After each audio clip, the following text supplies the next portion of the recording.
ಅಲ್ಲ ಸ್ವಂತ ನೆಲ ಈ ಮನೆಗೆ ಹೆಂಗೋ ಬೆಂಕಿ ಬಿದ್ದಿದೆ. ಈಗ ಈ ಮನೆ JDS ಇಲ್ಲ ಅಂತ ಆಯಿತು, ಗೊತ್ತಾಗ್ಬಿಡ್ತಲ್ಲ. ಈ ಚನ್ನಪಟ್ಟಣ, ಮಂಡ್ಯ, ಮೈಸೂರಿನಾಗೆ JDS ಇಲ್ಲ ಅಂದರೆ ಇನ್ನೇನು ಬಿಜಾಪುರದಲ್ಲಿ ಇವ್ರಿಗೇನಾದರೂ ಸಿಕ್ಕಿತ್ತೆ, ಗುಲ್ಬರ್ಗದಲ್ಲಿ ಸಿಕ್ಕಿತ್ತೆ? ಇವೆರಡು ಜಿಲ್ಲೆಯಲ್ಲೇ ನೋಡ್ಕೋಬೇಕು ಇವರು. ಇವತ್ತು ಇವ್ರ ಪರಿಸ್ಥಿತಿ ಚಿಂತಾಜನಕವಾಗಿದೆ. ಅದು ಇಷ್ಟು ದೊಡ್ಡ ಪ್ರಮಾಣದ ಸೋಲು. ಆಮೇಲೆ ಅವರು ಒಂದು ಜಾತಿಯವ್ರಕ್ಕಂತೇಳಿ ಪಾಪ ಅವ್ರ ಮಗನ ಕೈಯಲ್ಲಿ ಹೇಳಿಸಿದ್ದಾರೆ.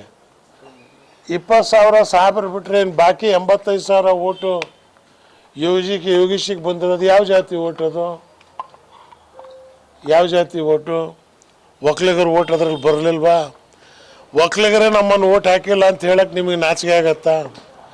ರಾಮನಗರದಲ್ಲಿ ನಿಖಿಲ್ರವ್ರೆ, ನಿಮಗೆ 20,000 ಜನ ಒಕ್ಕಲಿಗರು ಓಟ್ ಕೊಡಲಿಲ್ಲ. ಇಕ್ಬಾಲ್ ಹುಸೇನ್ ಸಾಬ್ರಿಗೆ ಓಟ್ ಕೊಟ್ಟು ಅವ್ರು ಗೆಲ್ಲಿಸಿದ್ರು.